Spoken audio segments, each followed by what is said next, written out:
Je ne pensais pas refaire une vidéo sur ce sujet aussi rapidement, donc pour les gens qui en ont marre ou quoi que ce soit, je suis désolé, mais de nouvelles informations sont sorties dans les médias à propos de l'affaire Delphine Jubilard. Donc je voulais le traiter, je m'étais dit que j'attendrais un petit peu et tout, parce que ce week-end il y a eu des infos dont une abonnée en a parlé d'ailleurs en commentaire, avant même que je le lise sur internet, à propos justement de la piste de l'amant, de la femme de l'amant de Delphine Jubilard, mais il y a eu d'autres informations qui sont tombées, et je pense que ça mérite la peine de s'y attarder un petit peu dans une nouvelle vidéo. Donc voilà, cette vidéo va faire partie d'un peu d'une chronique, j'ai l'impression de toute façon, parce que j'ai vu qu'au niveau des vues ça vous plaisait que j'en parle, j'ai vu au niveau des commentaires qu'il y avait pas mal de retours, d'échanges, etc. Et je trouve intéressant d'en parler avec vous sur ce triste fait divers. Voilà, vous savez que depuis quelques temps je commente un peu l'actualité plus en détail que les breaking news. Les breaking news je permettais de faire une vision un peu globale des news, et ces nouvelles vidéos me permettent d'aller un peu plus dans le détail.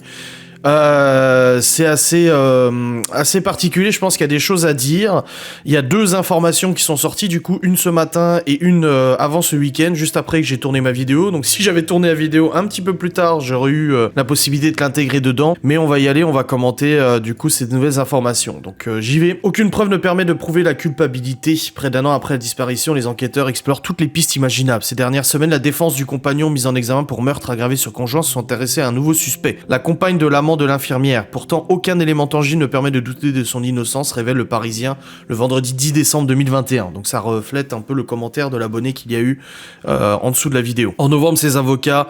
En novembre dernier, l'ex-compagne de l'amant évoquait la piste d'une vengeance sur fond de rivalité sentimentale. Une piste insuffisamment exploitée par les magistrats instructeurs et les gendarmes à leur goût, au goût des avocats de Cédric Jubilard. Pourtant, aucun élément d'enquête ne vient accréditer l'hypothèse d'une quelconque implication de cette jeune femme d'une trentaine d'années prénommée C, dévoile nos confrères. Ces échanges avec Delphine Jubilard révélés la veille du 15 décembre, l'analyse téléphonique de l'épouse de l'amant n'a révélé aucune anomalie particulière. Quant à ces échanges particulièrement pacifiques avec la compagne de Cédric Jubilard, ceux-ci n'ont révélé aucune véhémence. La tonalité très pacifique du contenu de ces SMS est évidente. Je vais m'effacer, me faire discrète, te laisser diriger la nouvelle et vous laisser en famille selon ton souhait, lui aurait répondu l'infirmière le lendemain. L'épouse de l'amant aurait même tenté de joindre la jeune maman sans succès, mais rien ne permet d'en déduire son implication dans la disparition. Alors, vis-à-vis de cette information, ce que j'ai eu en plus du coup après le tournage de ma vidéo, c'est que il semblerait qu'en fait on avait parlé de 145 appels à un numéro étrange ou quoi que ce soit. Voilà, il y aurait eu 145 appels à un numéro qu'on ne connaît pas, les enquêteurs essaieraient de trouver qui se cache derrière ce numéro, et il semblerait, selon les informations des médias, alors encore une fois, quand je parle des informations des médias, nous ne parlons pas de ce que les enquêteurs ils ont en leur possession, ils ont sûrement des informations bien plus détaillées que ça, des informations plus précises, et peut-être d'autres pistes, ou je ne sais pas. Mais ce qui ressort un petit peu de tout ça, c'est le fait qu'en fait ce n'est pas 145 appels à un numéro, c'est faux. Encore une fois, il faut faire attention à ce que les médias nous disent. Donc moi je commente ce que les médias disent, mais toujours attention à ce qu'ils disent. C'est 145 connexions de données. Donc c'est-à-dire des connexions à la messagerie, aux emails, à WhatsApp, etc., etc. C'est pas vraiment des appels, donc on pourrait pas dire qu'elle a essayé de joindre quelqu'un 145 fois parce que c'est plus des connexions de données. Voilà, ça pourrait être des appels WhatsApp, ça pourrait être le cas. Mais ça pourrait être aussi toute autre chose comme une connexion à boîte mail, une connexion à Facebook, à Instagram, etc., etc. Et visiblement, la femme de l'amant a donné son alibi. Elle a pu détailler ces 2 journées de disparition de Delphine Jubilard en détail, peut-être même avec des témoins, etc. Je sais que son conjoint, du coup, l'amant de Delphine Jubilard, lui aussi a pu défendre, du coup, sa future ex-femme concernant ces journées passées et sa non-implication dans la disparition de cette personne. Donc finalement, on voit encore une fois que les médias parlent beaucoup, mais on ne sait pas si ce qu'ils disent est vraiment fiable. Donc on garde toujours avec des pincettes ce qui se passe. Donc visiblement, l'hypothèse que l'amante serait concernés par cette disparition s'éloignent petit à petit, et ça pourrait expliquer le fait que les enquêteurs ne soient pas plus focalisés sur cette suspecte et n'aient pas fait plus de recherches, plus d'investigations. Voilà, je pense qu'ils savent très bien ce qu'ils font. Quand on voit l'histoire de Jonathan Daval, depuis quasiment le début, ils suspectaient Jonathan Daval, et pour ça, ils ont attendu des mois de filature, d'enregistrement, d'espionnage, enfin d'espionnage, de recherche, etc., pour finalement l'écrouer, pour finalement le mettre en garde à vue, lui qui soit écroué pour meurtre sur conjoint après ses aveux. Bon, pour l'instant, Cédric Jubilard n'a toujours rien avoué. La mère de Cédric Jubilard, du coup, il y a 3 news à avoir, hein, parce qu'il n'y en a pas que 2, il y a 3 news à avoir. Une news qui est encore parue, du coup, aujourd'hui. Hier, pardon. Bouleversée par la disparition de sa belle-fille Delphine Jubilard, la mère de Cédric a confié être persuadée de la culpabilité dans cette affaire. Celle-ci a même appelé une émission de voyance en septembre dernier afin de savoir où son fils aurait pu enterrer le cadavre. Ce que je peux dire à mon fils, c'est que je l'aime, que je l'aimerai toujours et que j'ai toujours été là, et que je serai toujours là pour lui. J'espère juste que la vérité va éclater, a déclaré la mère de Cédric Jubilard. Le 16 septembre 2021, Nadine, visiblement convaincue de la mort, avait contacté l'émission de voyance 100% radio afin de savoir où se trouvait le cadavre de sa belle-fille. Sous le choc, elle confiait être malheureusement certaine que son fils était impliqué dans la disparition. Avant la garde à vue au mois de juin, j'étais persuadé d'innocence. Après la garde à vue et tout ce que m'ont montré les gendarmes, je suis malheureusement persuadé de la culpabilité de mon fils. J'aimerais savoir où est le corps de ma belle-fille pour qu'on puisse lui offrir une sépulture décente, a-t-elle demandé au cours de l'émission de voyance 100% radio. Quelques jours plus tard, l'équipe 100% a souhaité recontacter la mère de Cédric Jubilard afin d'en savoir plus sur cette affaire délicate. L'avocate de Nadine, maître Jessica Chefaroudi, a alors organisé une entrevue entre la radio et la mère du suspect. Ayant peut-être été briefée par l'avocate, la mère a finalement tenu des propos bien plus modérés. Celle-ci a finalement confié s'être un peu calmée et qu'elle préférait désormais avoir la retenue. C'est surtout dans le but de me raccrocher à quelque chose. Au jour d'aujourd'hui, je suis toujours dans l'ignorance et je cherche par tous les moyens possibles et imaginables, a-t-elle ajouté. Incarcéré et placé en détention provisoire depuis le juin 2021 pour homicide volontaire sur conjoint à la prison de Cesse près de Toulouse, Cédric clame toujours son innocence. Donc c'est pas la première fois que la mère de Cédric se permet du coup de parler de cette affaire et surtout de retenir quand même une certaine culpabilité de son fils, hein. Je veux dire, on avait déjà entendu ça. Après, c'est vrai qu'elle est passée par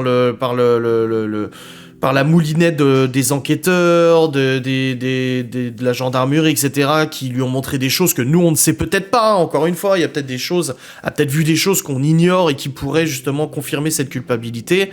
Dans tous les cas, visiblement, sa garde à vue l'a assez perturbé et l'a convaincu sur la possible implication de son fils dans la disparition de Delphine Jubilard.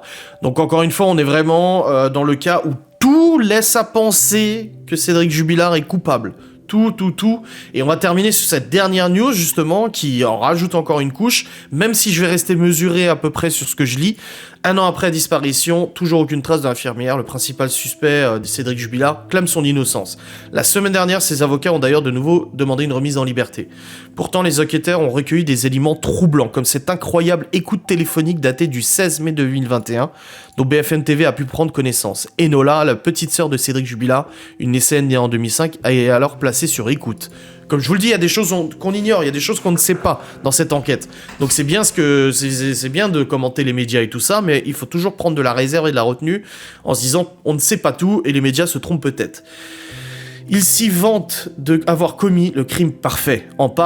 Elle parle avec son petit ami, mais oublie de raccrocher à la fin. Les enquêteurs ont alors saisi une conversation avec son frère Cédric qui donne des conseils à sa sœur pour se défendre au lycée.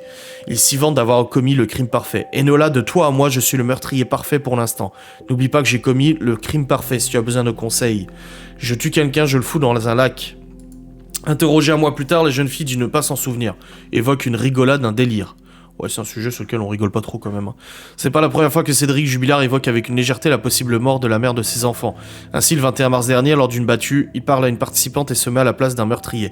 S'il l'a lestée, je me mets à la place de celui qui a fait ça, affirme-t-il alors qu'on ignore toujours si elle est morte. Je tue quelqu'un, je la fous dans un lac, je lui ouvre le bide et je lui mets des pierres dedans. Des propos qui ont déjà troublé les enquêteurs, mais 1 an après la disparition, ils n'ont obtenu aucun aveu, n'ont retrouvé aucun corps, aucune arme, ni même une trace de sang au domicile. Maintenu en détention provisoire depuis le 18 juin dernier, Cédric continue de clamer son innocence.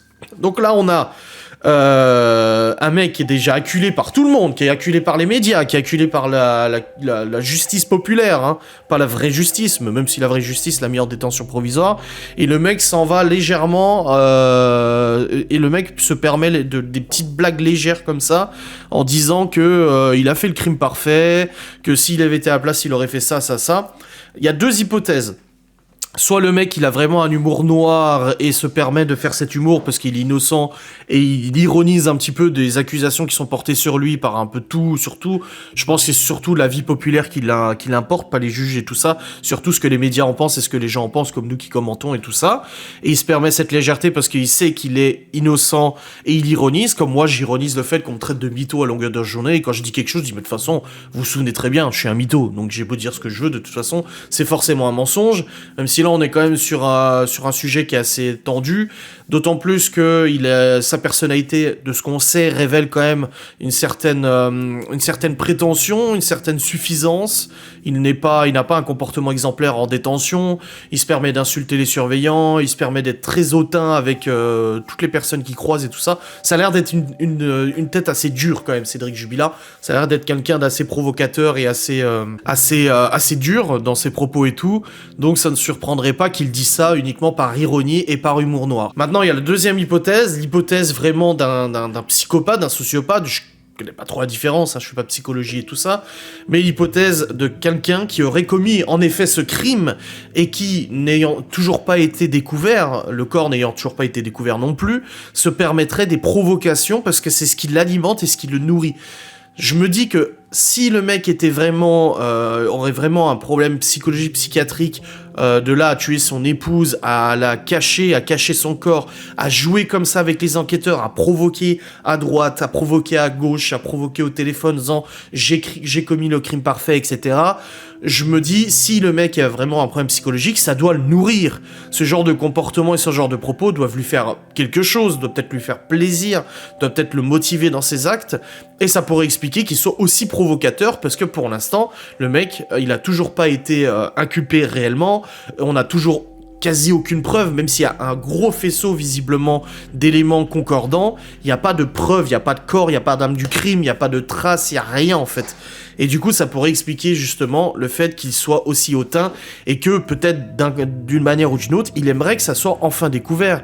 Mais pas par les aveux, mais par une accumulation de choses, d'enquêtes et tout ça, que finalement ça se vient à savoir, ou alors le mec, et qui se disent, eh ben voilà, je vous ai bien niqué pendant autant de temps, ou quoi que ce soit. Voilà, c'est un peu mon opinion. Donc soit on est face à un mec qui a vraiment commis le crime et qui a un problème de fonctionnement dans sa tête, et qui se nourrit un petit peu de tous ses doutes, de toutes ses recherches pour sa femme, parce que le mec, il est tellement fou qu'il se dit, c'est bien, il le trouve pas, j'ai vraiment, c'était un défi pour lui, et il défie les enquêteurs par ses propos, ou alors le mec est vraiment innocent, et à ce moment il est très con, parce que déjà que tout le monde pense qu'il est coupable, alors il en rajoute encore une couche. Après c'est peut-être une manière pour lui de se défendre, hein. C'est peut-être une manière pour lui de se défendre, de s'accabler lui-même, en rigolant, etc. Mais bon, je pense que vu la situation et vu la gravité des faits, il pourrait se retenir un petit peu. Je pense que depuis le début, il aurait pu adopter un comportement.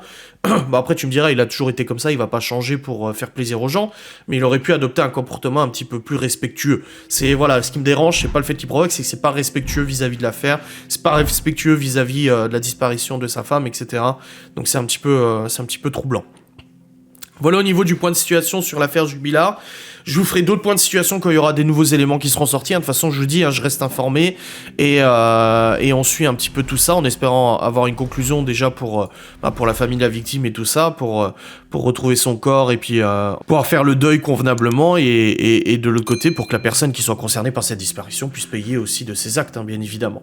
Voilà, j'espère que ce petit point de situation vous aura plu et je vous laisse débattre en commentaire. Comme d'habitude, j'aime beaucoup vos commentaires sur ce sujet-là parce que voilà, on a plein de commentaires différents, plein de pistes différentes et tout ça, et j'aime bien les lire, j'aime bien les commenter, j'aime bien les liker, donc n'hésitez pas à le faire. Je vous fais des bisous, je vous dis à très vite, salut.